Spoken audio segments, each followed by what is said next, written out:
Hey there, Drawyah here, and welcome back to Explain 11. So, another real world flight. It was actually not booked that long ago, quite a late one for me, but I thought, well, a couple of days off, what am I going to do with them? So, last week I flew to Glasgow, British Airways. Today, I've got a day trip up to York. Now, my options were take a train from London King's Cross up to York itself, or take a flight with Loganair from London Heathrow to Durham Teesside Valley Airport. So I'm doing a bit of both. This morning I'm flying up to Durham, up to Teesside Valley. I'll then take a train down from Darlington to York, and then my return trip tonight will then be from York to London King's Cross with Grand Central train. So, bit of a mixed up trip, got both a plane and a train later on and all that, but you guys are here for the real flight, as this is. The flights are from London Heathrow to Durham Teesside Valley International, so it should be a fun one. Right now in the real world, I'm currently at Heathrow Airport, just about getting ready to board my Loganair flight to Durham itself. Should be a very fun little flight. I just realised I've got a slight little typo in the top. There we go. And yeah, it should be a fun trip overall. I mean, the smallest aircraft I've been in real life in terms of passenger commercial operation is the ATR 42. That one, operated by Olympic Air, has 47 seats. I believe the Loganair Embraer ERJ-145 has 49, so it's not my smallest commercial plane ever, it's my second, although there is the possibility that it may be changed over to a Embraer 135. Hang on, also got AC today.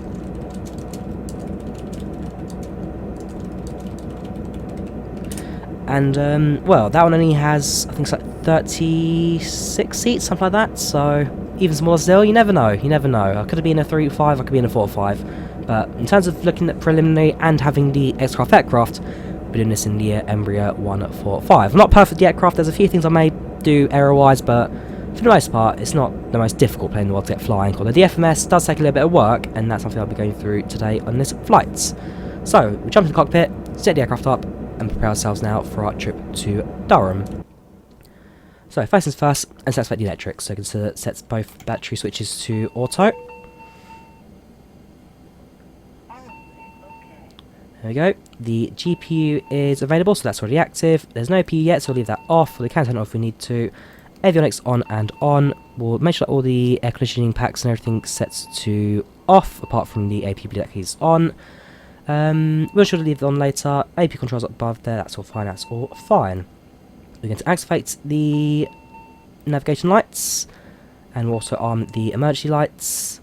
We've got some overhead panel lighting if we need it. We'll just, yeah, it's not the brightest, we'll leave it at max, it's fine. Bit overcast at the moment, so something we'll be also quite wary of during our flights today. Don't require, that's all fine. Right, next thing we'll do is silence the master warning alarm. Gonna head to the cabin, and let's also prepare the lighting for the cabin. So activate the ceiling lights, mention their maximum brightness. Can turn them down if we need to, but leave them at max. And I think that's about it in terms of control for the cabin. We have got door control as well, so I can open and close that from here, which we'll probably do later on. Alright, next thing we'll do the FMS. So we'll initialize the FMS. We'll set our radio course, that'll be our call sign today of Logan 552, LOG 552, and that goes into that. Next, our cruising altitude, going to cruise at flight level 280, so there's no steps, so our initial say is our final. And what we're going to do is head over to the MCDU index and plug in our departure, I believe, first of all, yes. So, departing from Heathrow today, Echo Golf Lima Lima. That's our departure airport. We'll do the runway instead later on. Our arrival airport is going to be Echo Golf November Victor. That goes there. Going to return, head over to the route page, but before we do that, let's start putting our passengers, shall we? So we're going to do packs for all of this, it's the usual we go for. Heathrow to Teesside Valley, Logan 552, 28,000 feet cruise, flight time say 40 minutes, departure in approximately, or saying on the, or departure's at 10 past, is it not? So, sorry, it's 10:02 I think. 8:50, let me double check. Yeah, departure's 8:50, so in sim time right now is 35, so saying 24 minutes departure. Embraer 145, with 36 people currently on board. May get more, may get less, we'll see.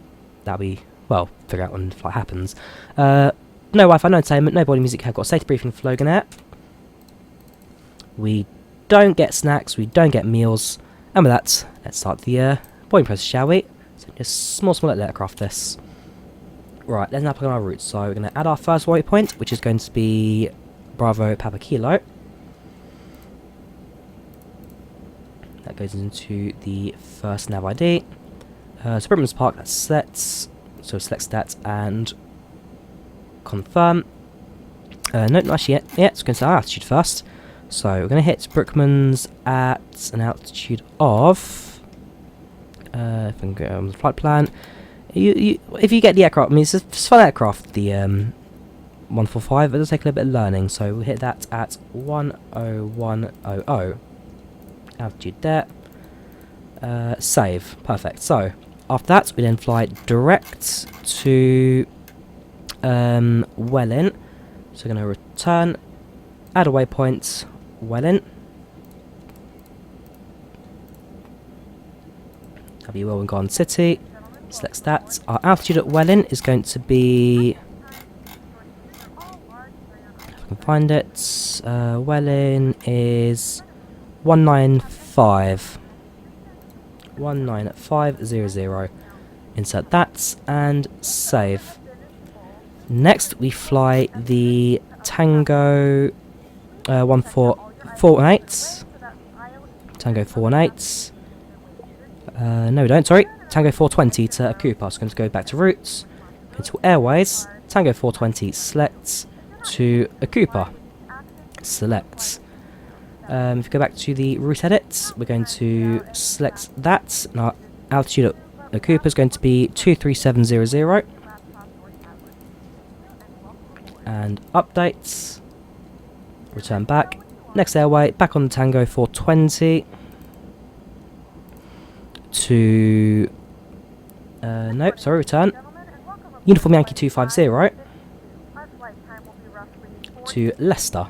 Select stats.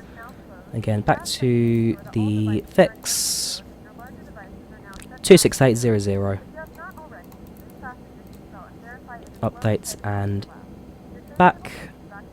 After Leicester, we fly Uniform Yankee 250 to Mammoth. So select stats to Mammoth. So our final time set at the altitude, as will be our cruising altitude now of 28000. Updates, and now go back to the waypoints and edit wayways just for the rest of the flight. So after Mammoth, we then go to Upton, Uniform Yankee 250. So select stats Mammoth to Upton. Select stats. Then we hit our top of descent. So at Batsley, we'll be at 264. So Airways, Uniform Yankee 250 again to Batsley. Edit, select Batsley, select 264. And updates. Return Airways 250 to Rimto. Edit, select Rimto, update altitude 243. Back. Airways, Uniform Yankee 250 again. So I think we're going to be on this one for the rest of the flights. So Rimto to a Boxer. Select stats, edit. Next page, a Boxer select. 114. Updates, back. And then finally, we do one more to Gasco. So select, up to Gasco, edit, next page, and that's at 101.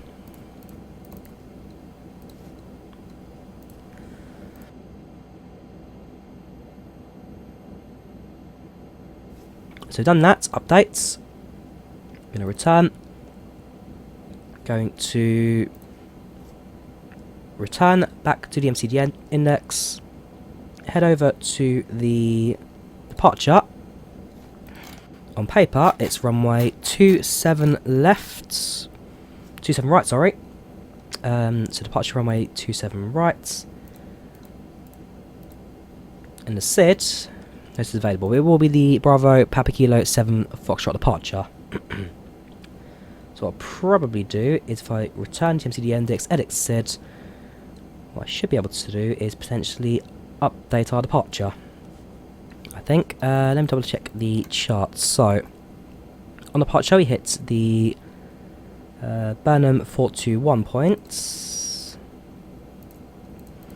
So I'm fairly sure this is how you can do it. If not, then I'll probably just fly the departure itself manually. Yeah, that's not going to happen. Okay, yeah, so delete that. Return. Make sure that's the departure set again. So runway 27 right selected. No SID available. That's fine. We can work around that. So let's go back. Let's go back. Let's go to progress and execute the flight plan. So on the other FMS, you now be able to see all our legs in place. That's fine. That's all fine. Going to go over to our status, departure, arrival, routes, performance. That's our takeoff speeds all set. Flap set 9. That's fine. Going to go to performance 2 and set up our cruise and winds. We'll also listen to the ACE information while we're here. So let's have a listen to what Heathrow has to offer. Winds 010. Visibility 10 kilometers. Temperature 14 degrees Celsius. Variable 330 to 050. Altimeter 1017. At 7 knots. Can layer at 1,300 feet. Overcast layer at 2,200 feet. Winds 010. Visible. Right, and that's for us as information, Charlie. So that's set. We'll set our speeds up now. So our maximum cruising speed will be Mach 0.74. Just for charts again. Mach 0.7678. Mach 0.78. Our initial cruising altitude to 0280. And the winds, cruising winds are 064 at 14 knots. 14 centigrade, that's set. Thank you very much. Which has executed and all looking good. Points reach landing, that's not a problem. Make sure you set kilos for our weights. Clear that, that's fine. Right, so that is our FMS all set, as far as I'm aware. I've got a radio page here as well, so in communication, we'll edit it from this panel. Go to COM1 and make sure that we change to Heathrow on 118705. So 1187 and switch.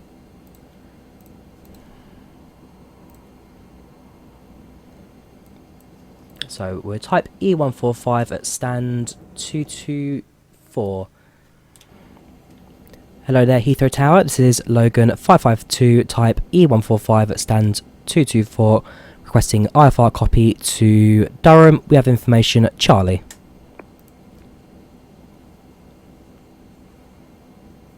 Logan 552, information Charlie is correct.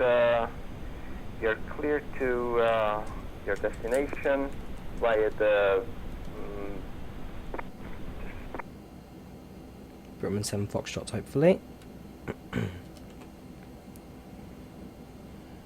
I'll give him a second just to Yep, sorry, I just wanted to check. So again, you're clear to Logan 552, you're clear to your destination via the Brookmans Park 7 Foxtrot departure, squawk 4641. Logan 552 is cleared to destination Durham via the Brigman Park 7 Foxtrot departure, squawking at 4641. Logan 552, correct. Perfect. So that's all set. One thing on. What's that? Why can't I move my arrow keys? Oh, this thing's set, sorry. Well, you can click on the FMS, type it manually. Sorry, I forgot about that. Must have accident. Yes, so you can see that our speed's now set to 14 initial climb, and our altitude sets to flight level 280, 28,000 feet. Step 786. That's all looking good. Departure's probably about, well, 5 minutes or so now. So we'll push back very shortly. Might as well start the APU and get some power into the aircraft. Okay, I think now it is much better, departure route 36. Indeed it is. The APU control, that's now going to start increasing. 786, I can read you better now, 5 out of 5. There's the cabin. It's not, like I said, it's not the biggest cabin in the world. It's 2x1 seating layout. It's a very small little aeroplane, this. Look at the cabin too. Not the busiest flights. Quite a few empty seats on board today. Yeah, in fact, yeah, everything's pretty much half empty today. Absolutely no one flying. A couple of Murphys on boards. Domestic UK flights, I don't expect much in regards to names. Nobody I've to recognise, apart from I recognise that name from somewhere. Yeah, other than that, nobody else really comes to mind apart from another Reed, the relation of what's his name from the Loganair incident, as we call it. Right, so let's set up the WAP map. So you got TCAS sets, airports will have visible, VOR points, it's fine. That's all fine, that's all fine, that's all fine. Probably have it in the what's it called? It's not vertical display, it's something. It shows you your vertical flying pattern basically. Quite like that screen for the flights. That's all fine. APU is running and stable. We'll cut the ground power now. And I'll also make sure that the hydraulics are set to automatic. APU bleed set. We will probably push back in just a couple moments now. So we're on parking brake set. I'm going to close the doors and disconnect the aircraft from the ground. Let's do the door from the back here. So door closes. Remove the cones and chocks. Remove the ground power units, and let's secure the cockpit door, shall we? Right, perfect. I'm going to. We'll probably wait to get our permission for a pushback. 'Cause I'm not sure if we're going to face left or right, east or west. They could give us either direction. Both will fit us in the right place. Flight director's on. Only one flight director active at a time.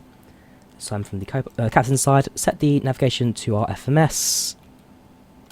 And yeah, that kind of already has our departure kind of plan there as well. Perfect. That's all set, that's all set, that's all set. Performance is set and VNav, or sorry, numbers take off the there already for us. Rotate at 117. And that looks about complete to me now. So, ooh, hang on. Make sure my transponder, my TCAS is set correctly as well. So I need to head down to the radio page, MCDU menu, radio. Squawking was, there you go, 2000.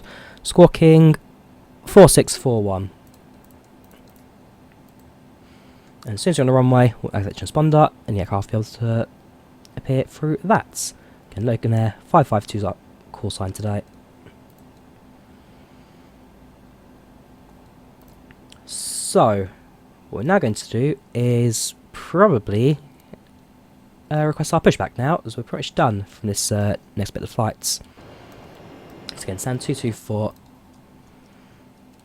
Logan 552 as stands 224, requesting a push and starts.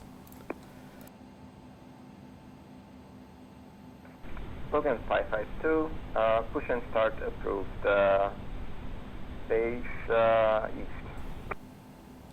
Push and start approved, facing east for Logan 552. So we're going to face the east, that's all fine. We'll call the better pushback tug over. Ground to cockpit, please show me where you want to go. Say it again, Air Portugal, please. Ground to There we go. Pushback, Air Portugal 36. Sounds like TAP Air Portugal's about to push back as well. They're currently over in Terminal... Face north. They're also in Terminal 2. Interesting, so we'll be right behind them for taxi. Air Portugal 36. Here comes Tug. A little manual thing that. Should be quite a cute little pushback today.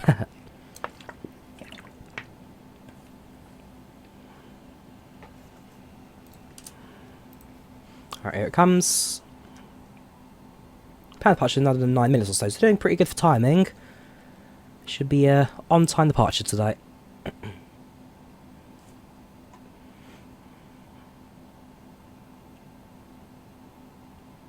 Okay, all doors and hatches are closed, ready to connect. Here we go. So we can give confirmation that we are now touching the ground. Yes, it's me. Winching strap and adapter in position. Release parking brake when ready to start pushback. Right, so release parking brake. That allowed the ground crew to winch the aircraft up. Yeah, it's only a light little thing, this, so it does allow for some very easy manoeuvrability.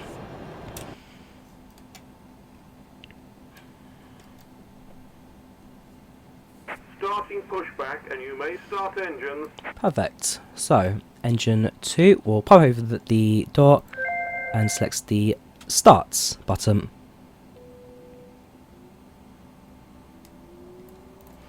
This will do. Engine 2 is starting.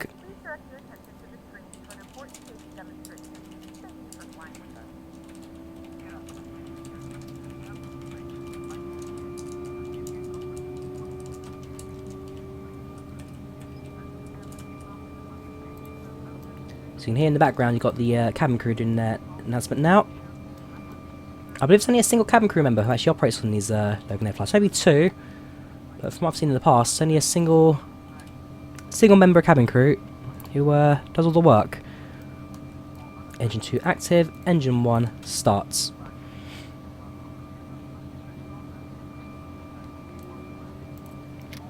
While that activates, I'm also going to mention that the cabin pressure is all set, so cruising at flight level 280, set the maximum elevation to 28,000 feet.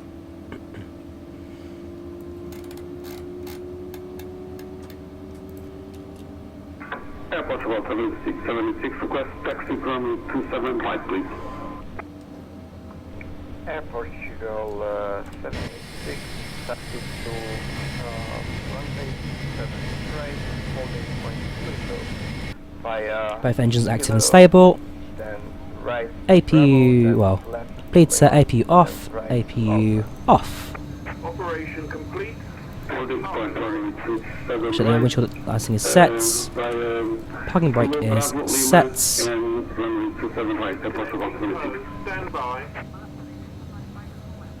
Air Portugal 786, correct exit. There's the Concorde in front of us. Pluto. It's a named holding point to short of the second exit of the runway. And let me disconnect. Let me get the ground charts up for Heathrow. So right now we have pushed back onto Bravo. Is 1017. I can imagine we Bravo onto Lima and then holding short one of these Alphas, probably 4 or 5. Again, not obviously a massive aircraft. They need a massive runway to take us off. Bypass pin has been removed. Hand signal on the left. We'll see you next time and have a safe flight. TFDi fail. I know that engine no data takeoff data. That's easily done by pressing the thrust limits. Thrust rating to take off. I'm not sure what DFDR is. That. Let me have a quick look if I got the time. E145 DFDR fail. Ah, beacon lights. Okay. Perfect. Thank you. Thank you, Google. So that's all set. We've pushed back. Let's now request our taxi, shall we? Logan 552 is ready to taxi.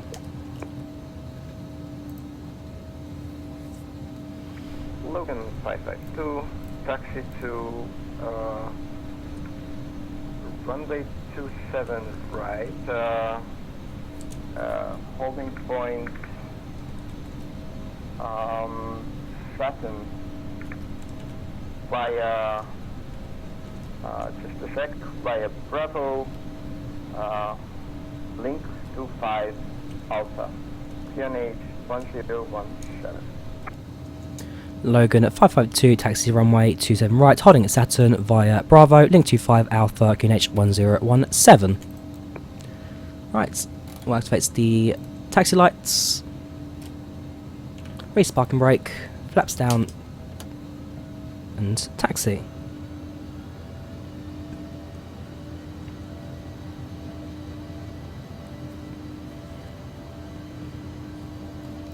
So flaps set to 9 as per takeoff. Spoilers are closed, therefore our takeoff config is set. Got no warning message on the cam, so that's us set up without any problems on this occasion. Next up, oops, before I forget, sorry, seatbelt sign. I know this aircraft has the switches. There we go. Next up, runway 27 right. Holding point Saturn. I see Pluto. Oh, there's Saturn. Okay, so Lima, link to 5. Okay, I see where we go now. So not quite taxiway I thought you'd be going down. Similar, but going one taxiway further than the Lima points.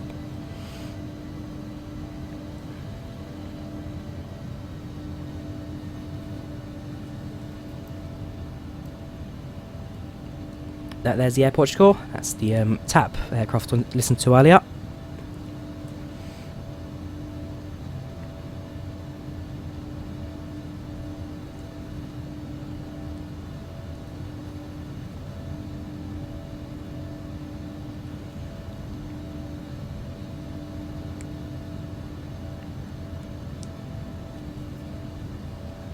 Now coming up to Lima, going to go straight at this point.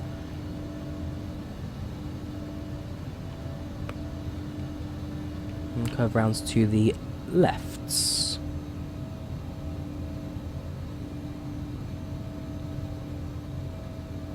Whoops, confirm that's, yeah, next one. So we need to hit over to link to 5, which I believe, unless I made the wrong turn. Ah, okay. I've gone one too short there. I should be on that taxiway, not this one. I should be holding at Saturn's.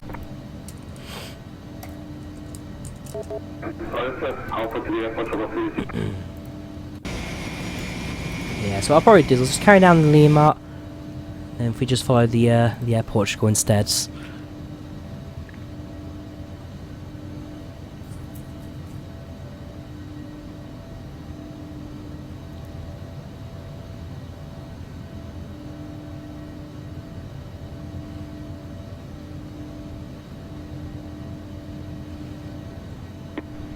Logan 552, turn right on Alpha.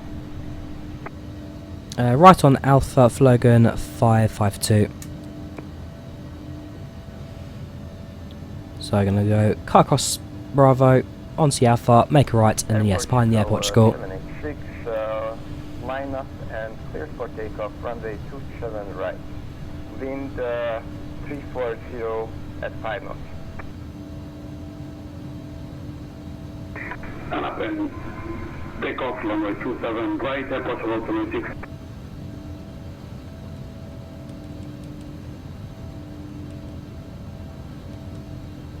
So we're at Pluto now.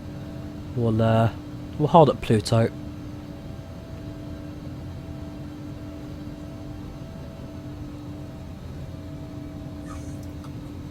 Oops. Yeah, this is a lighter brake. Logan 552 holding at Pluto. Logan 552, continue to holding point Alpha 3. Continue holding Alpha 3 for Logan 552. So can we follow the runway today? Air Portugal 786, that was holding point Alpha 4, which you went through, by the way. Should have one more forward, but it's okay. So what, light in the aircraft at the end there? The aircraft currently inbound, I believe. I'm sure there's a button that I'm pressing somewhere which activates this on the numpads. Onboard we are established on ILS runway 27 right. Not too sure. I'm trying pressing something though, because that keeps activating the FMS. Probably way to turn it off as well. I'll have a look. On the runway. Okay, so we've been able to go around now. Around, schematic 104. And we'll just hold shots and wait our turn.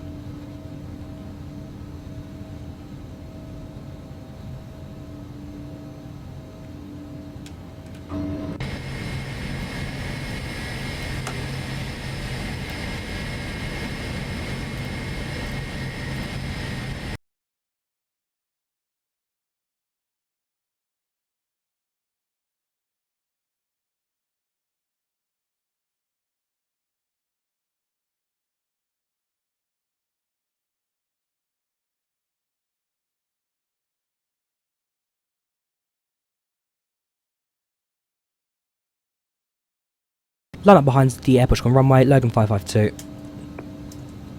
Cabin crew, seats for takeoff please, seats for takeoff. Alright, so prepare the aircraft now for for a takeoff. Why do you activate TCAS on them? I'm sure there's a TCAS option down here which you can activate. There you go, yes, so standby, TAROS 4641. Right, let's line up and wait. Yeah, not a very inaccurate representation. The airport, while in regards to aircraft the gates were full, not many flights happening, not too many departures, not too many landings. And of course, single runway operations, all aircraft are using single runway.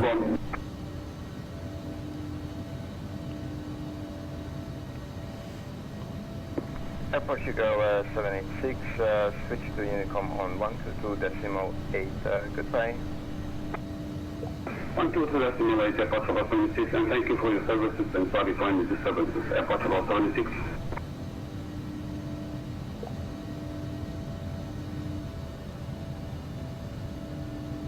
Right, now entering 27 lefts.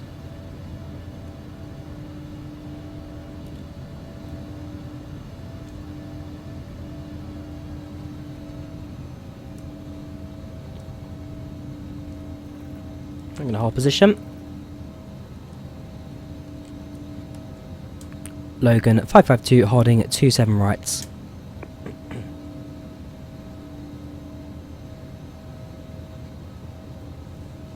To about 4 minutes behind departure plan at the moment, so not completely on time, but not terribly off time either. Schematics, turn right heading... yeah, sorry, it's about the go-around, so they need to allow them to clear the airspace as well before we give our departure clearance. Airport Hugo is leaving the airspace at your 12 o'clock. Yep, so you can actually look at the map down below. There's the Air Portugal, that's the go-around. So because they're 2,500 feet on our path, we need to wait. Just hang on a second until that schematics clears in front of the runway. No problem, holding until traffic is clear, Logan 552. If anything, seriously, what is that button? Caps lock, okay, same as my my ATC communication, that's good to know. Yeah, so holding position now. Schematics 104 resume on navigation. Report when established on the localizer. And there you go, they're now clear of the runway. Resume navigation, we will report back when established on localizer, schematics 104.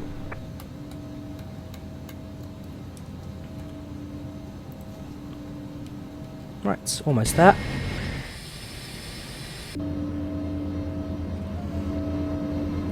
Sure the view of the takeoff from the passenger point of view will also be rather little good. This bit overcast, bit cloudy, cruising at 28,000. We should be above any cloud layer in the UK. So for the most part, our flights from our point of view should be pretty smooth. But ultimately, you'll see that goes as we actually depart and make way on our own routes. Logan 552 clear for takeoff, runway 27 right. Clear for takeoff, 27 right, Logan 552. Thank you very much. Right, so the engine sets to takeoff config. Engine's 40, 1-2 stable. Let's get going.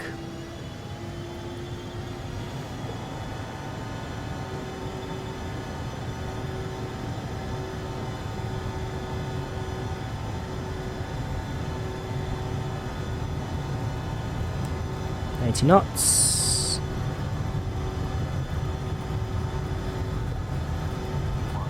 V1 rotates. V2 positive rates, gear up, pitch up 3 degrees.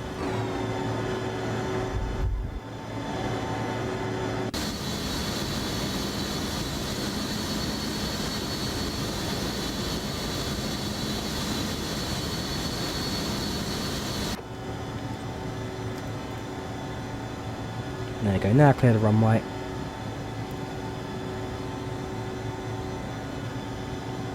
$1,500, flaps up.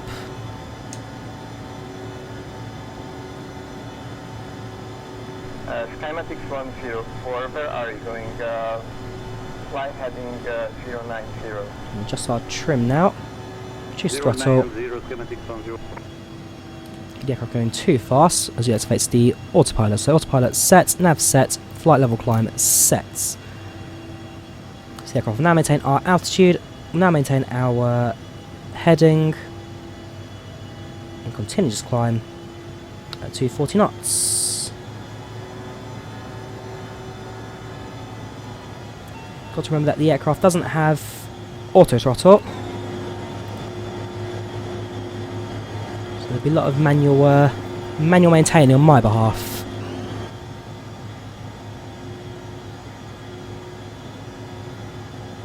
The throttle's at around 85 on Yen 1.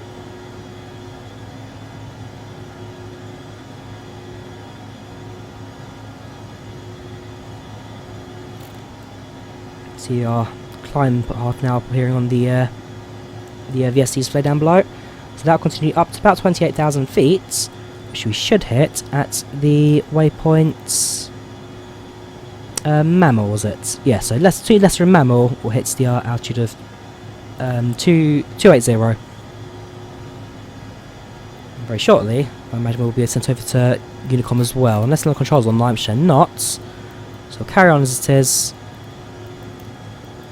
and shortly we'll be handed over to Unicom.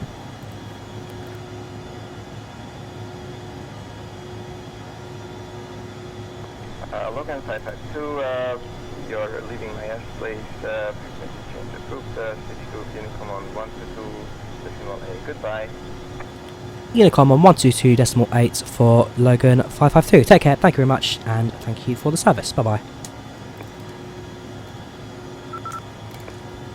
Right, so switch to Unicom 122.800 and continue on our path out towards Brockley Park. Passing through 8,300, and we're shortly the azimuth sets to standard, shooting at 4,000. Let's see, we have now broken out the cloud layer. Not as pretty as Microsoft Flight Sim, but you can kind of see the clouds doing its thing from distance over there. This is Environment Plus clouds, so not default clouds. We are using modded clouds. It's both off of Fly with Lua.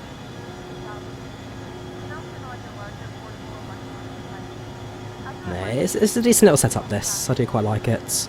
Okay, Microsoft Flight Sim. Or even X-Plane. X-Plane's not a bad platform. The flight dynamics are fantastic. Now, visually, hopefully the next version will see some improvement in. In terms of the aircraft systems, in terms of the flight dynamics, how they feel, very, very good. You can see on the runway now, it's not struggling, but there was definitely some jolty aircraft on the runway there on the takeoff run. There are still a few things that I'm kind of learning the basics of to flights. Well, not really that. It's more kind of just learn the compensation, especially with crosswinds, especially with runway winds. There is stuff to learn. We're about 10,000. Whoops! Tablets. Yeah, somewhere's a click spot for the Avitab there. As we continue our climb, we've passed 10,000 now, so turn off the landing lights. What I'm going to do is also set our thrust rating now to climb. So I'm going to reduce our throttle output slightly. At least our throttle stays the same, but our power thrust output is going to reduce slightly. Therefore, we're not going to burn as much fuel. It'll be a slightly slower rate to climb, but the aircraft will continue to speed up to 270 knots now for the remainder of this next portion. Flying over Barnet now, so north of London.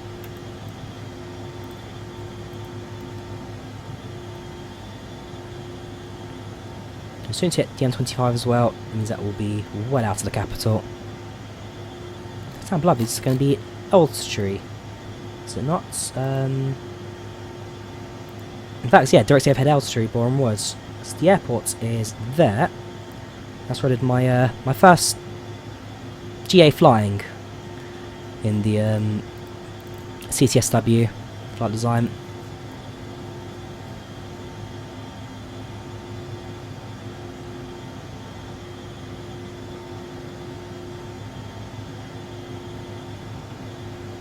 We've now crossed the M25. We are now officially out of the Greater London area. In the Brickman's Park, make a left-hand turn, and that gets us onto our flight plan. Passing it through 14,000 feet now. So we've still got a little bit of climbing left to go, but it's actually making our way in regards to the final altitude 28. About halfway through our climb.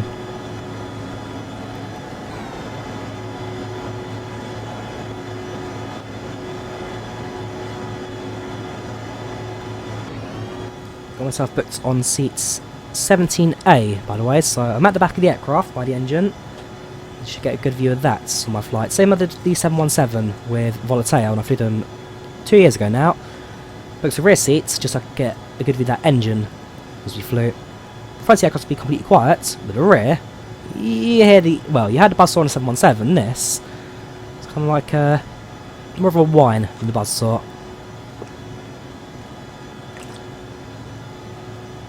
But regardless, I am still very excited to fly again. I'm very excited to be airborne once more.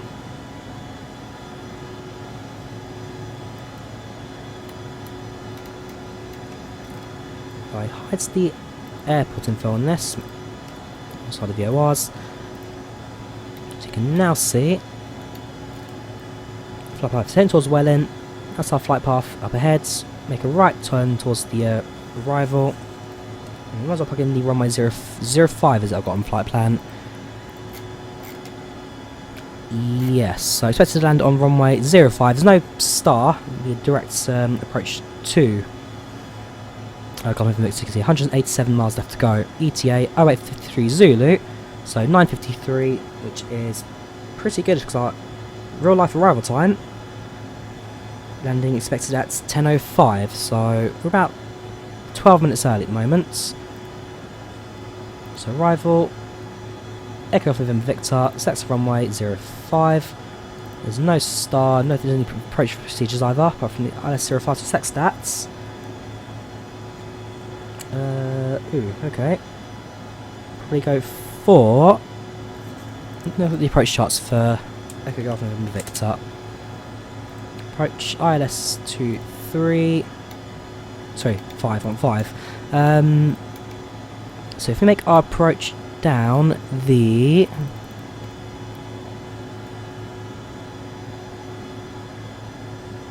So it's 2290, Delta 1, Delta 2.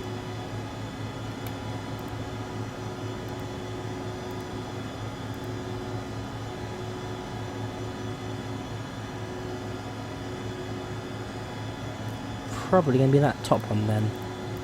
So make sure it's selected. Look at the routes, look at the performance. New point set, so I'm going to go to progress and execute. That will now build us a approach to the rest of the flights.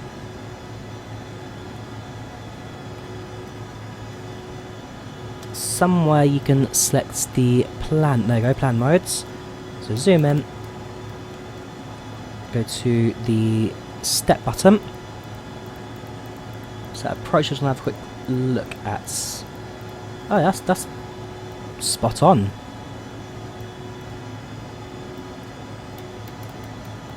So straight on approach into runway 25. Sorry, runway 05. Perfect. Okay. So there's no issue the flight plan today. All that's left for me to do now is continue to climb, continue flights, and then plan our top of descents and start descending when ready. So that's the legs page on the second FMS. Should be at 195 by the time we hit well in. 195 currently at 25. Okay, so we're actually climbing better than anticipated. We're well above the cloud layer now. So far so good from the Embraer.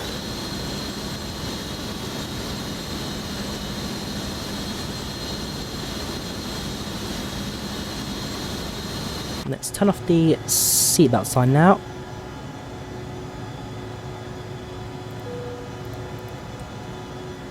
And let's give the passengers some freedom back in the cabin as we hit the... interesting, must be an eclipse or something. Or the light just went out. Yeah, so we hit our top of the cruise, top of climb. Give passengers freedoms back and then to walk around. There is some traffic ahead of us. That's going to be... Who is that? So Wizz Air flights going to Warsaw from Birmingham. Wizz 3779 I'm looking at right now. They've just departed, so about 20,000 feet below us.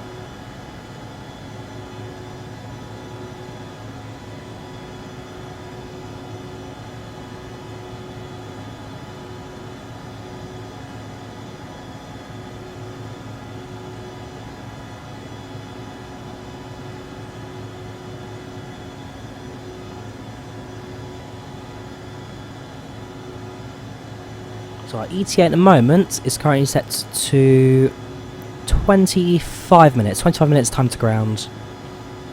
We're 21% of the way there, so just over a fifth of the way there.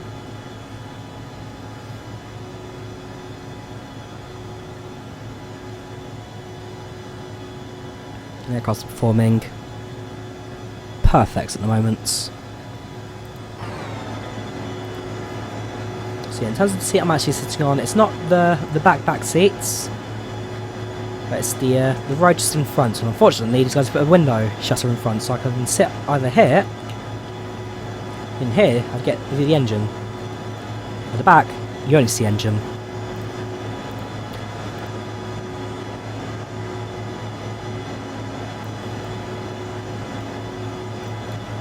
But I'm excited. I really enjoyed the 717 flights. So it's kind of like a 717, but downscaled even smaller, with a third the capacity. And if it's an Embraer 145 on the day, then, well, I'll be over the moon. The smallest commercial aircraft I've been on until September, when I then have a flight booked on the Drawyah DO228. So an aircraft that I adore.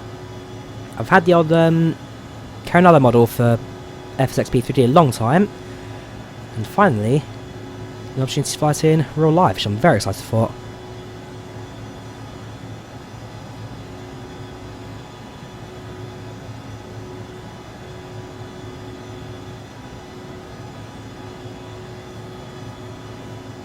So now over Welland.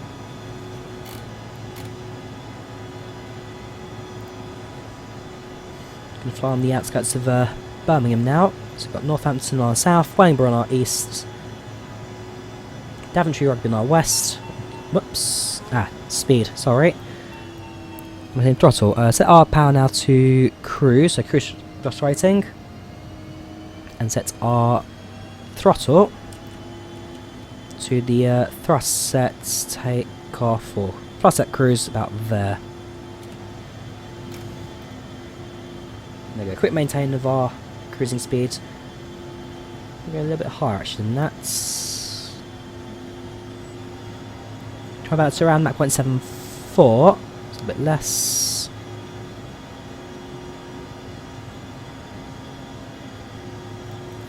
That should do us quite nicely now. Perfect, so cruising Mach 0.74, currently doing an airspeed of, sorry, ground speed of 441 knots.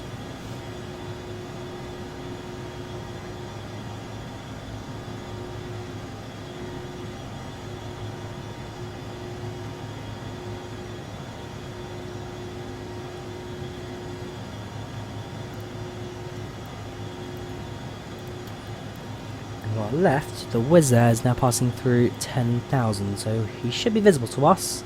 Again, well below, down towards the cloud line. In fact, some parts of the clouds breaking apart.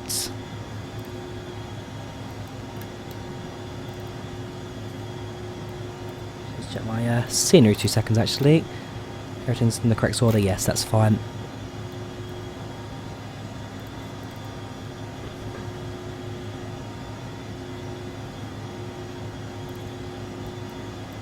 So from Akupa now, we fly towards Leicester. As we fly over Leicester, our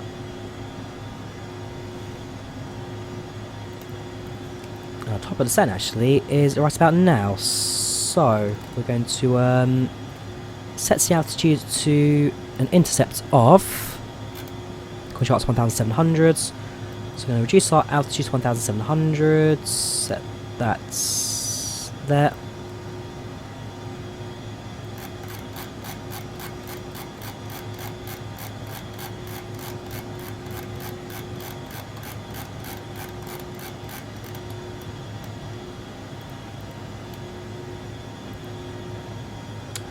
Wrong button.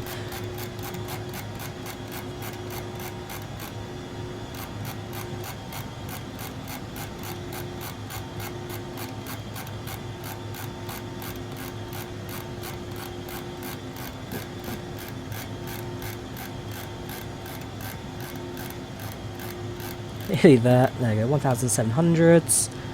And do that on the level climb change options. So L nav sets descent. We're going to reduce our throttle now. Can I just watch the VSD there? See kind of where it will drop. A rate of 2,000 feet per minute. Probably don't even need it that much. First, if we do it on vertical speeds, we'll manage it ourselves, I think. Again, doesn't need to see any more than 3 degrees down. Yeah, that's more like it, and we can use our speeds to reduce anything further from there.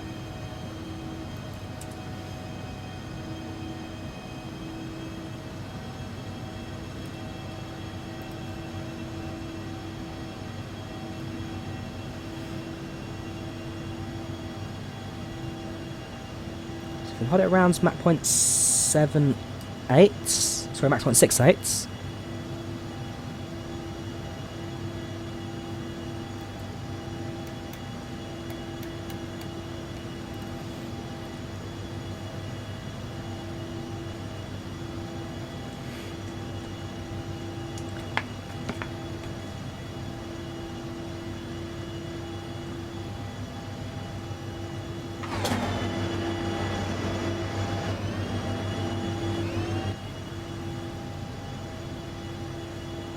Got Loughborough on our left hand side, so every American's favourite place name, Loughborough.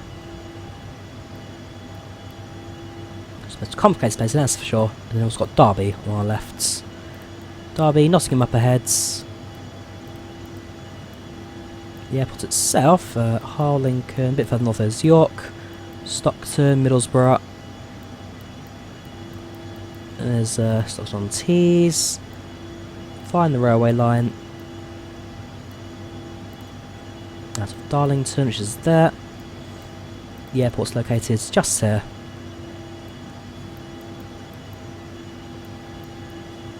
Runway 05 is that runway right there.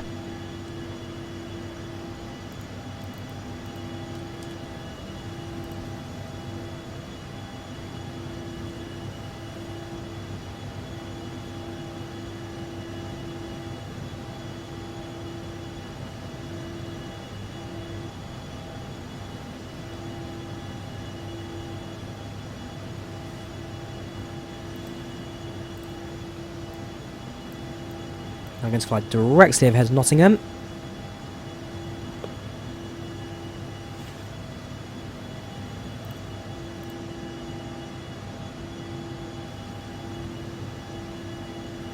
EasyJet set to 0950 Zulu, so again about 15 minutes till touchdown.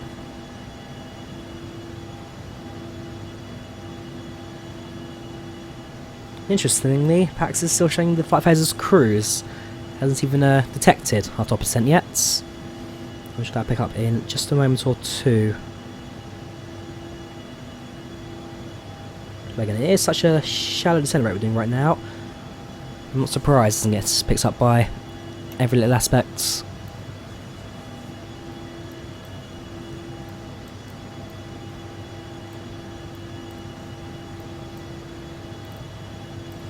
In terms of cruise, we were at cruising altitude for a total of so 30 to 5 minutes. Cruising altitude for 5 minutes.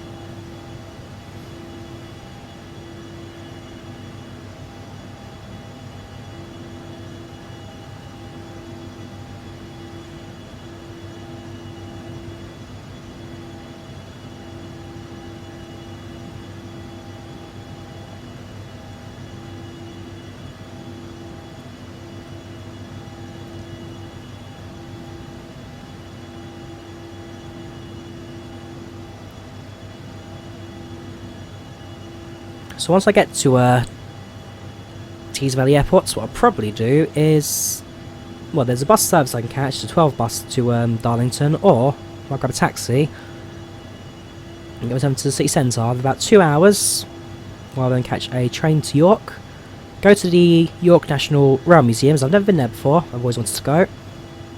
So I'll do that, and then catch a train back to London, and get myself home for about 7-8 PM. So it's not a super long day out. It's definitely enough to get you, well, doing things. That's it. I've never been to York before. I've never been to National Rail Museum. Got Thursday off, so I thought, screw it, why not? I've always wanted to go. Might as well kill a day.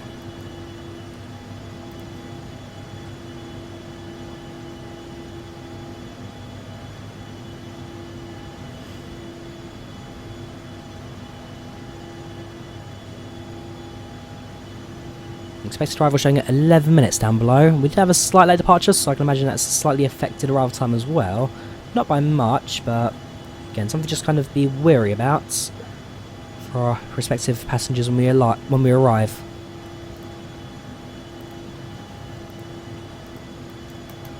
I mean, a 40-minute flight, it's not exactly groundbreaking, this trip, is it? Probably actually one of the shortest commercial jetliner flights to get in the UK. I did get quite a few smaller prop flights also operated by Loganair up in Scotland, but I mean, I'm thinking of flights out of London. I mean, you can do Liverpool, Newcastle again, Liverpool, Manchester, Newcastle, they're shorter trips.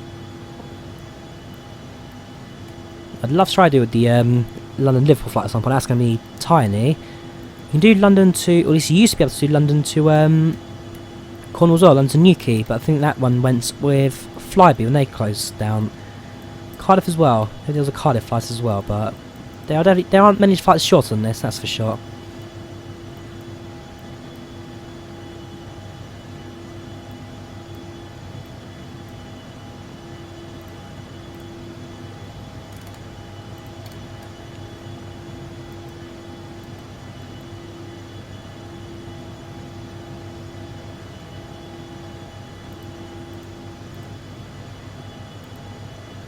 Ooh, interesting. I wonder if I can track this guy down. He's in Manchester ground.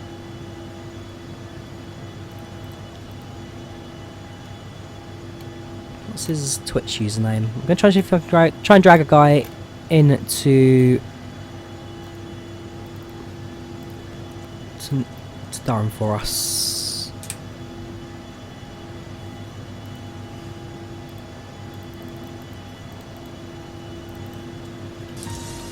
Oops, that's my trailer music.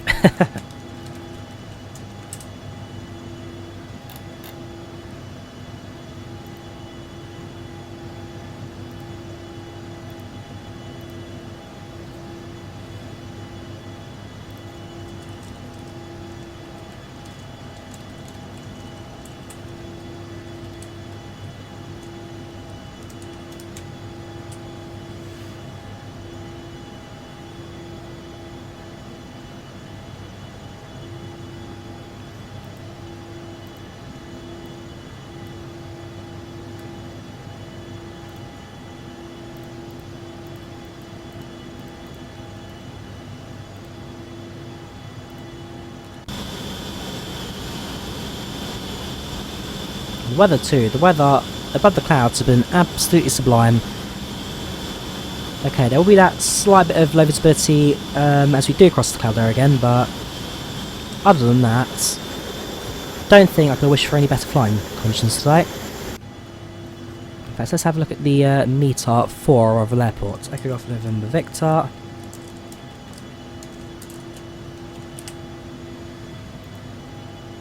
Teesside currently showing, so 360 at 11 knots. Okay, so slight crosswind there.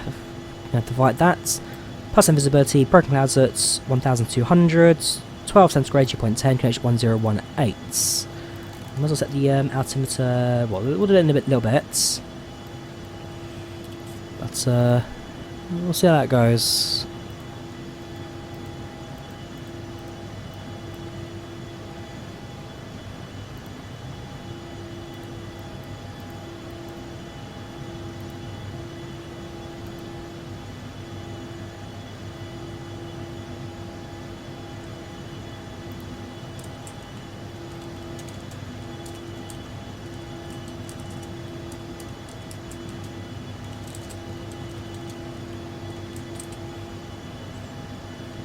Right, so it looks like they are changing now over to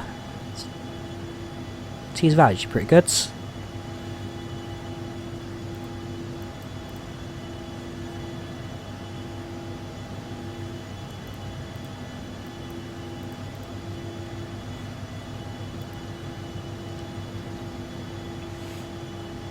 Yeah, I've got like a little army of ATC controllers here in the IVAO UK. So if I spot him online, ping him a little message and you're good to go, right?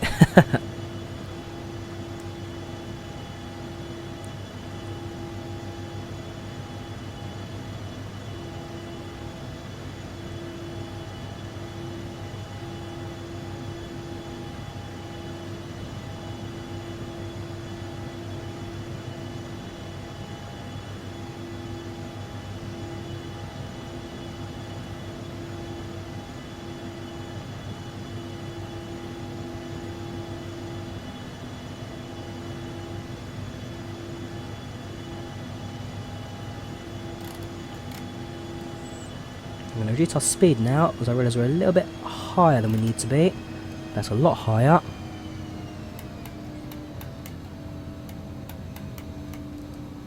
And just get this airplane down about 40 miles. A rough 10 degrees, that's just fine. No, that's more like it. So we'll hold it to 80 knots. In fact, flight level climb probably will be able to help us quite a bit now.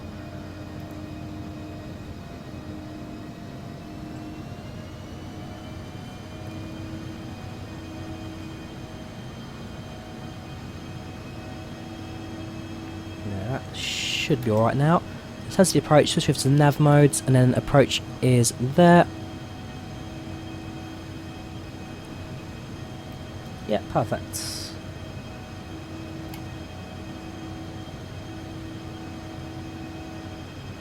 And I'm fairly sure I don't need to activate any of the diamonds and all that, but if I need to, those will be done later on. Right, I'll mention that the nav is set for the approach runway, which is an highest frequency of 10. Hang on.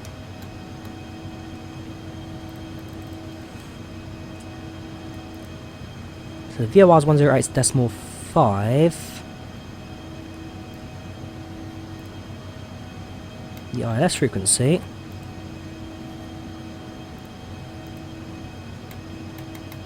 Oh no, 108.5. Perfect, okay. So switch and set that. Still on Unicom, we'll wait for ground to tune in, and we'll switch over to the ground frequency later.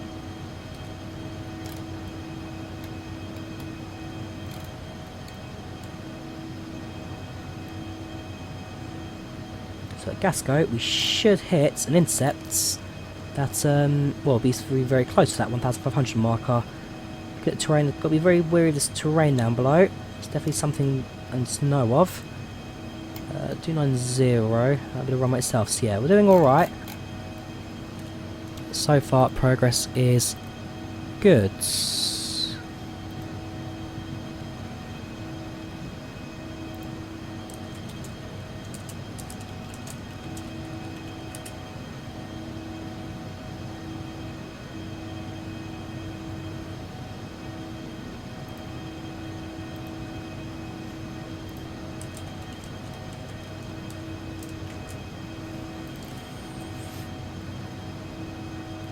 About altitude 10,000.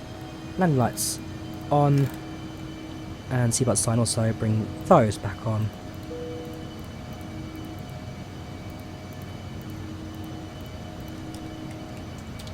Cabin crew, 10 minutes landing, 10 minutes.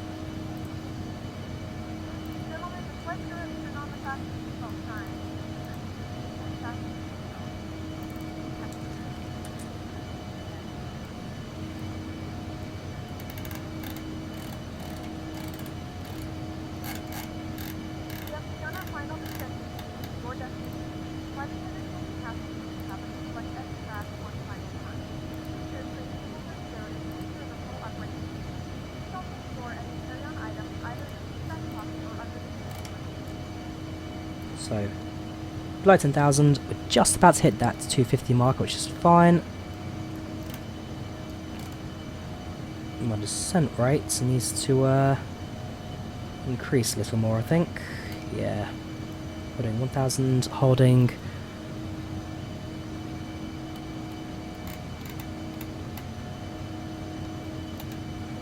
Small adjustments, just to get the aircraft down a bit more. Holding at 248, which is perfect. In fact, I'll reduce it ever so slightly more now, throttle, because we are increasing speed on the downhill descents. 1,000, we're going 1,800 feet per minute, which is pretty standard. All looking good. Very shortly, it flaps down to 1.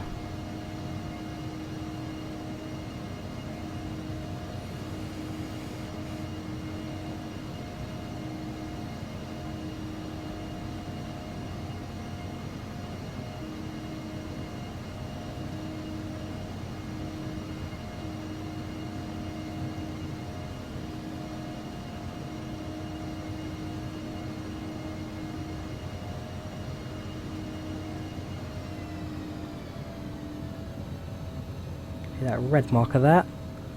Just going to kill the throttle. There's no visibility outside. This is going to be what I'm looking at now. It's about 1,200, which again is the inset of the glide slope.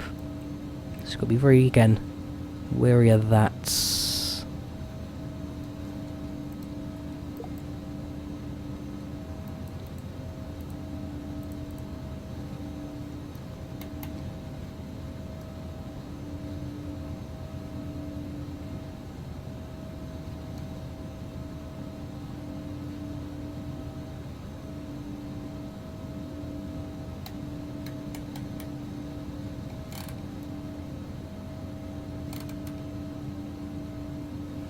Perfect. That's bringing decrease our descent rate slightly now, because I've got ourselves a... well, the inset's the Gasco, so a little bit beyond Gasco, the flight path. Some break in the clouds coming into view now as well. Again, not going to be completely blind to the approach.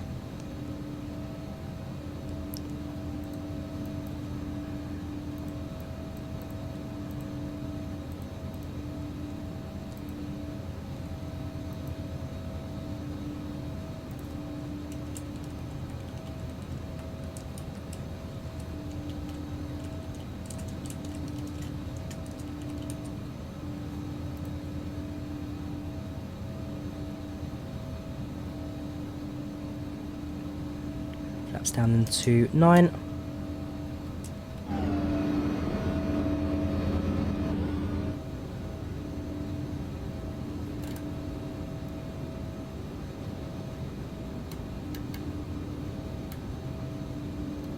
We're going to cut our descent rate even further now.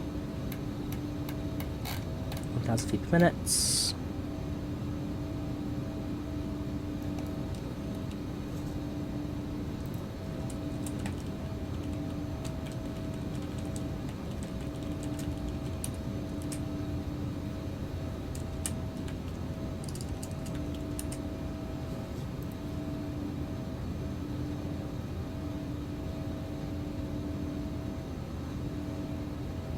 Increase throttle.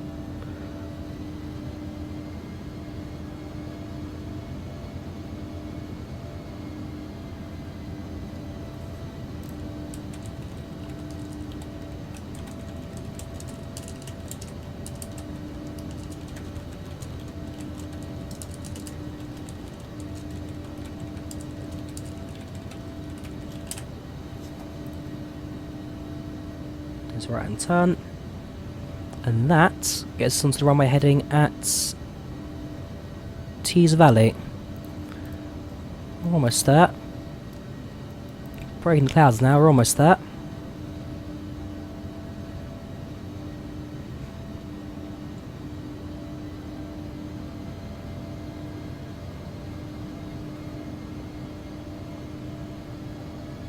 Less than 20 miles.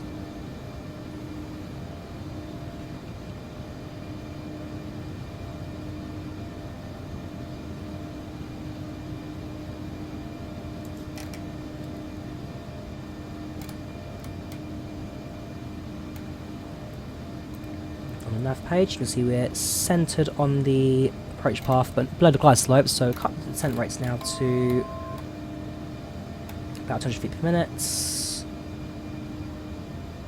And we'll try to keep the aircraft essentially as level as possible until he hits that glide slope.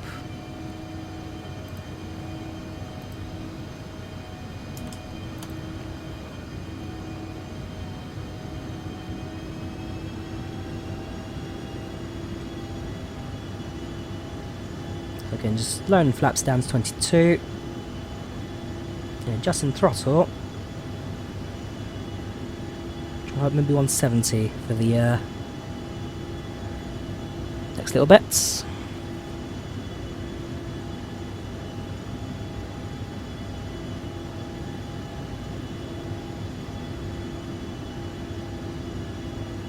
Perfect.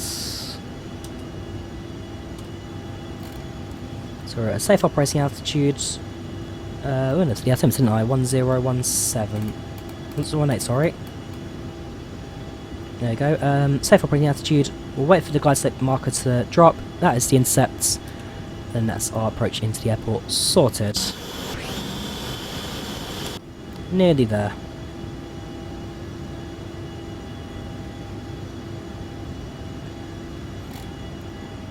Look at the map.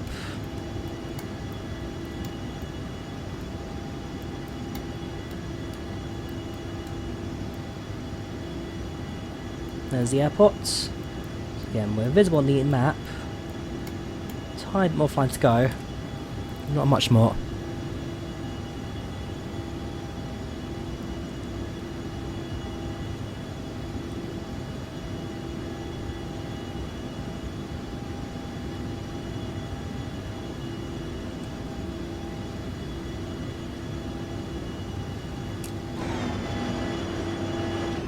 Yeah, the visibility, while supposedly at 1,200, I can imagine is not quite as clear cuts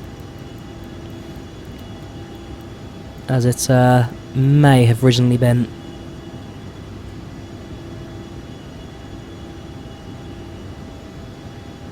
There's a small hill above us. Well, I expect it's the terrain radar for that.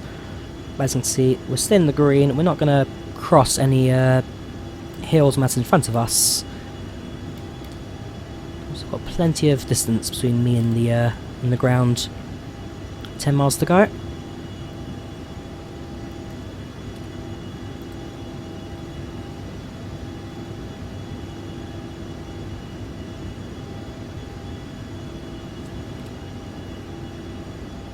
Check the arrival performance. So approach speed is going to be 146 with touchdown 22 VREF 126. So leave it flat to 22 for the touchdown today. 146 down to 126.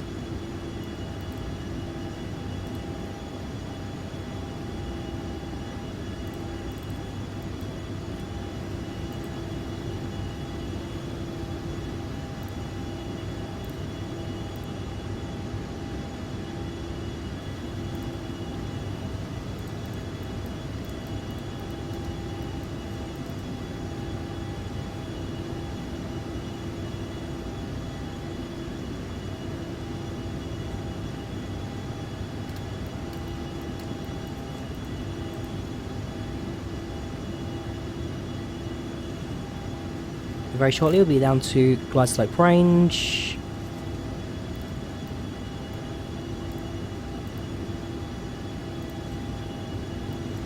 drift a little bit away from the approach path.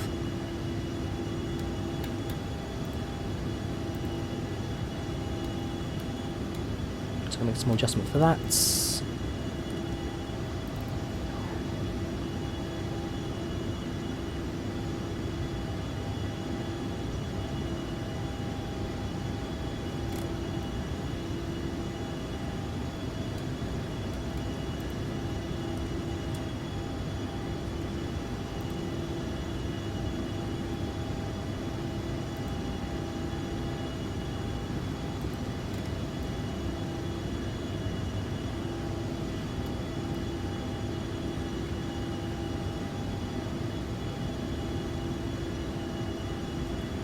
We're still something at 200 feet per minute rate at the moment.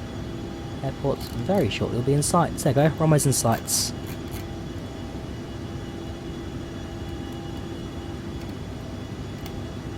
Visibility has cleared up. We'll reduce our speed even further now. And bring the aircraft in for a landing. Just wait on that glide slope now. There you go, I do 3 degrees slope, that's fine.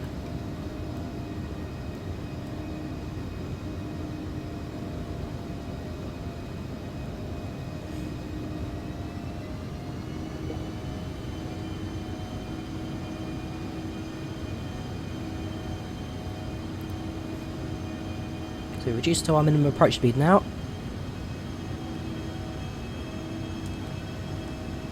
Gear down. Cabin crew, seats for landing please. Seats for landing.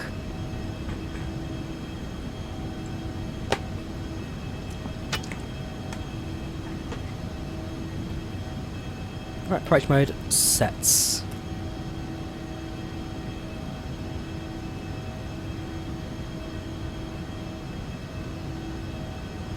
So, aircraft maintaining our heading, and we'll also adjust our altitude as soon as the vertical indicator, there you go, hits the middle, glide slope sets, aircraft following the glide slope down.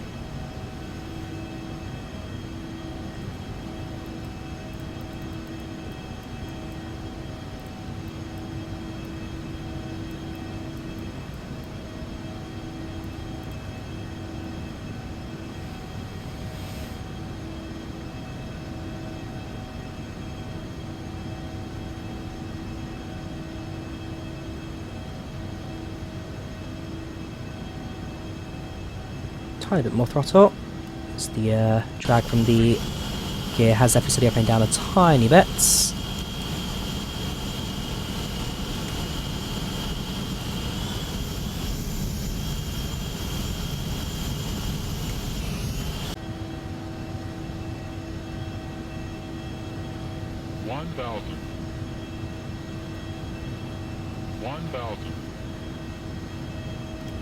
Autopilot comes off. At this point now it's just current. This case of maintaining steady approach in, using both the runway PAPIs and the PFD there to keep the aircraft stable. Yeah, it's about 11 knot crosswind 360, so not terribly off, but small adjustments I'll need to make. 127 knots, going to reduce our throttle slightly.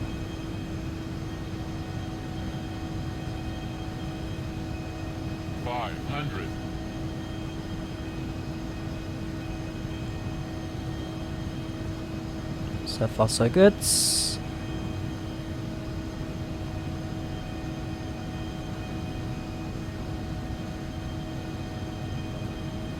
can just spot Millsborough background there. A few little buildings in the horizon.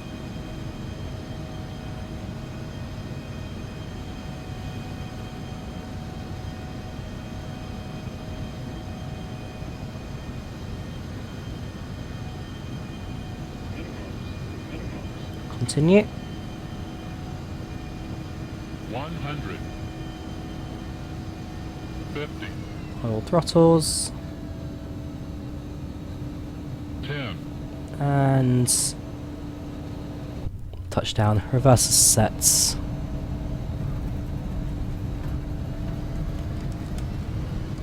Keep the aircraft centered. 90 knots. 80 knots. 60 reverses cuts.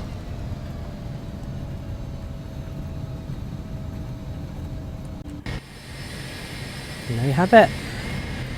Welcome to Durham Tees. AM, and it's currently about 12 degrees Celsius. Now choose your mobile devices. Please remain seated until the aircraft has come to a We'll head to the end of the runway, do a loop around, and then taxi back to the gates. In fact, no need to backtrack, I think. We can actually just exit from here. Yes, yes we can.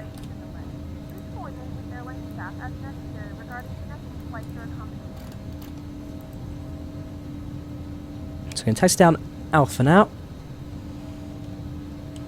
Going to turn off the landing lights, taxi lights on, and APU starts. Once we complete this turn, also flaps up.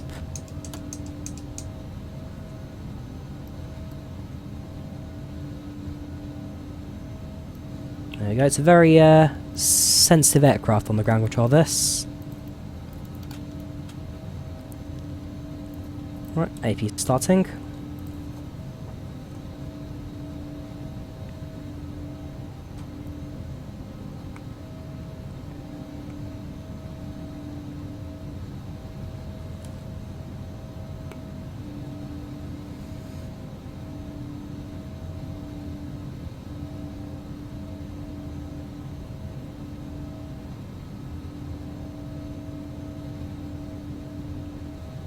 Using a freeware senior off of explain.org for this end.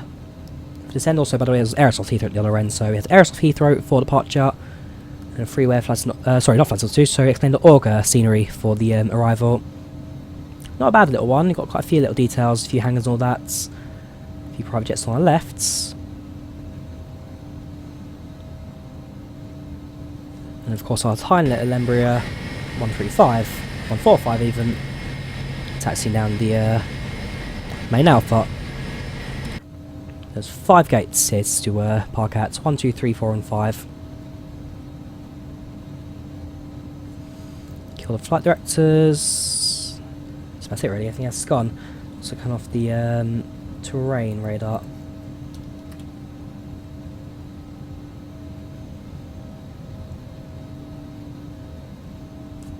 And strobes. So off the runway now. We do not require strobes anymore. Beacon lights stay on until the engines are cut, and it's safe for ground crew to be up to the aircrafts.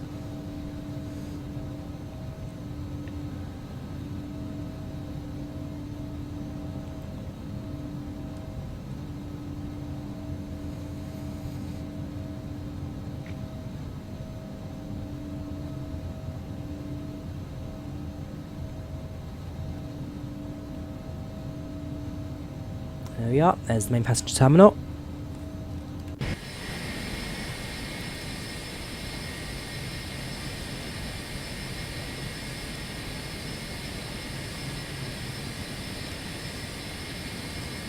So propeller up at stand 3 for this.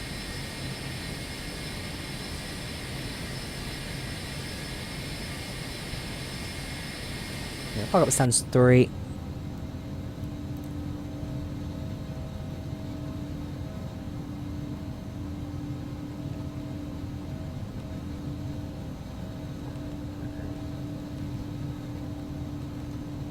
And there's the guy with the ones, perfect.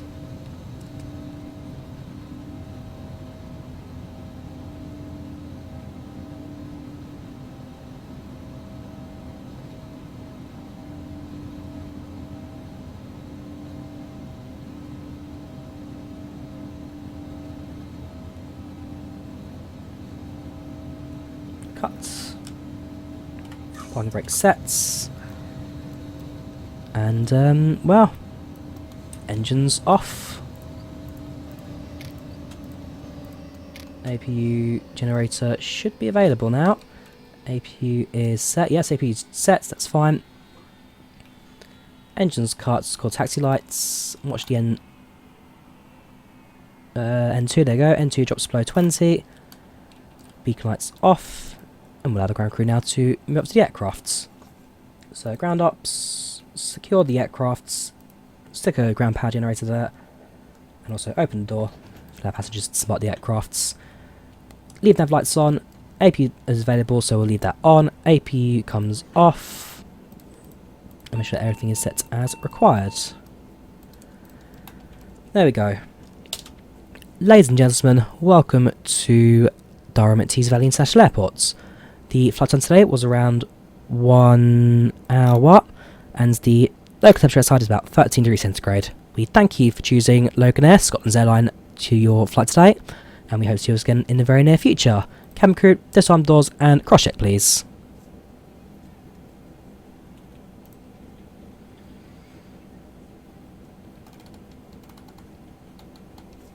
So, expedites deboarding.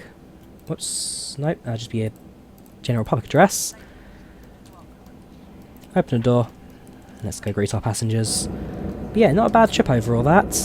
Thoroughly enjoyed that flight. Landing itself though wasn't too bad. And yeah, got the aircraft down safely to its destination. Probably a little bit low towards the last part of the flight. Probably could have done a little bit more in terms of descents, operational management. But apart from that, everything else I think was pretty standard. So what we're going to do is finish the flight on PACX. So, in fact, first thing was disconnect from IVAO. Thank you again Heathrow Tower for the service today. Yeah, tried to get someone in Durham, but sadly they just couldn't connect. So, send the flights. In fact, we'll allow the last passenger to disembark there.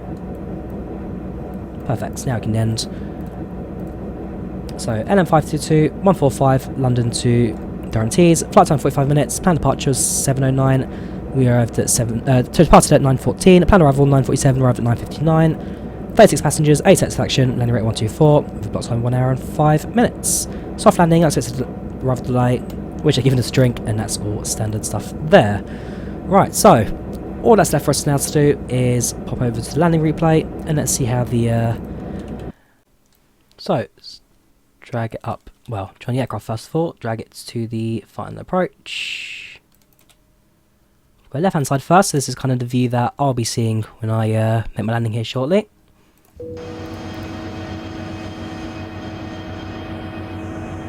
So again, a bit overcast. Other than that, not too bad from the weather front today. Yeah, 1000 meter clearance, plenty of visibility for the short final.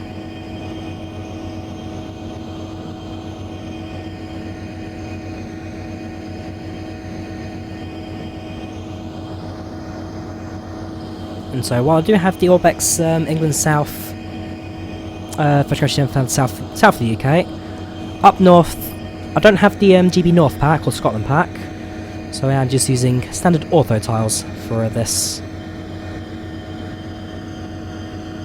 So that's Darlington in the distance, Darlington Saltburn. Nice and steady. And there you go, very, very nice touchdown today. Maybe one of my best actually. It's not a difficult aircraft commands, the Embraer 145. Bit of practice, but not difficult.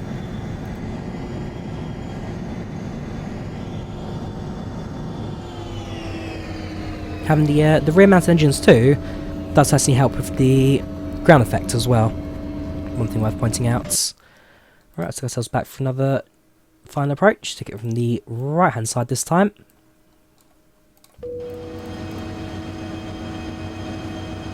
Man, can I just say how much better the X-Plane default replay mode is compared to any other tool out there. X-Plane's replays are phenomenal. Nothing compares, absolutely nothing compares. I just love the way it's well integrated into the sim. And certainly, I mean, I'm using Flight Control Replay for Microsoft Flight Sim, not the perfect tool, but it does the job. But certainly when the integrated tool comes out, can't wait to see how that one works, because it should completely transform the replay side of things.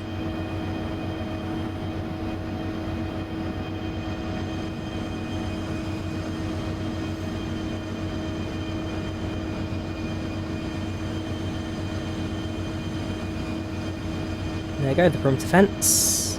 A few trees by the end of the runway there, not sure if that's quite like that in real life. You never know, you never know. And then, yeah, just missed touchdown marker zone. In terms of rollouts, not bad that. Not bad at all. And centre line 2, pretty well maintained. Kind of drift off tiny bits.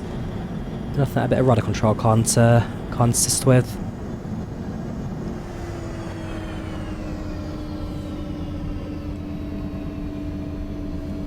Let's have a look at the approach from external view, shall we now?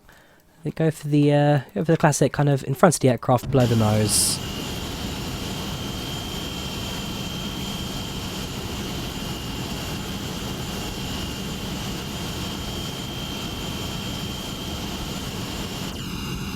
Yeah, steady approaching. Slight crabbing, nothing much.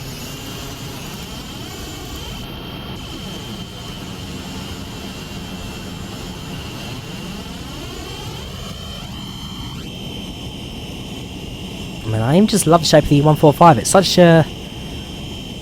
such a small, narrow, thin little aeroplane. Packs a punch. It's not exactly a slow little thing either. Gets pretty good speeds on the E145. It's a beautiful little aircraft, this. So yeah, very excited to fly it in real world. Well, I'm flying it right now. I'm just deboarding, hopefully. Going over towards Saltburn, but I can't wait to fly this. Should be a fun little trip. Only one way, don't forget. My return just on the train, so unfortunately there won't be any stream tonight. When he premiered tonight to the return flights, is that going to be on the train?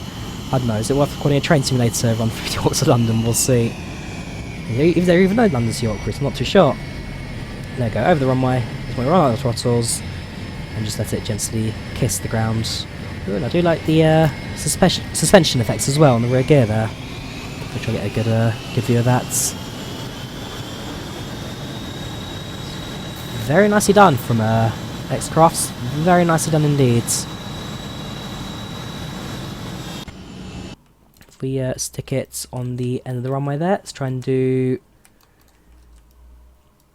We'll let it play in the background. Try and do like a runway... end of runway... In fact, doesn't Sim even have that built in, kind of. What camera view is it? It's tower view. That's runway view there. Perfect. I might do tower view as well. So our next view will do the tower view. Because again, the X-Plane camera is so dynamic. You can do virtually everything you want with it. So short final length. Nice and stable.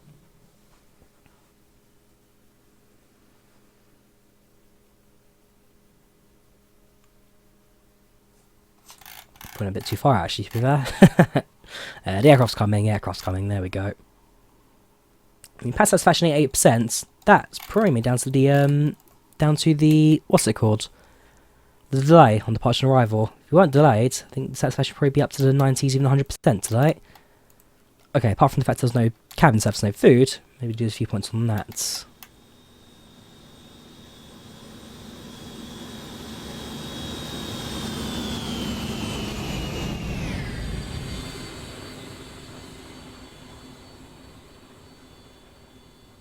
Perfect. Yeah, okay, a bit of a late rudder deployment there. But regardless, I will certainly take that as a landing. Even like the little wing flex there, as the aircraft's on reverse. Proper clamshell reverse thrusts. Right, so let's go to tower view next. There we go. Also, a little bit closer to the airport perhaps. There we go. Short final length.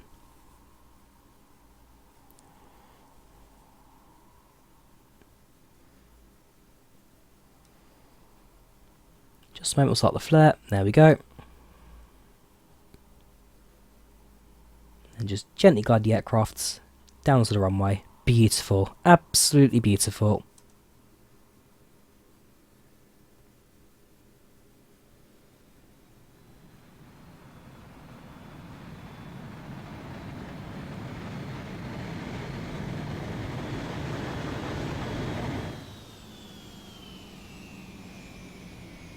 Perfect.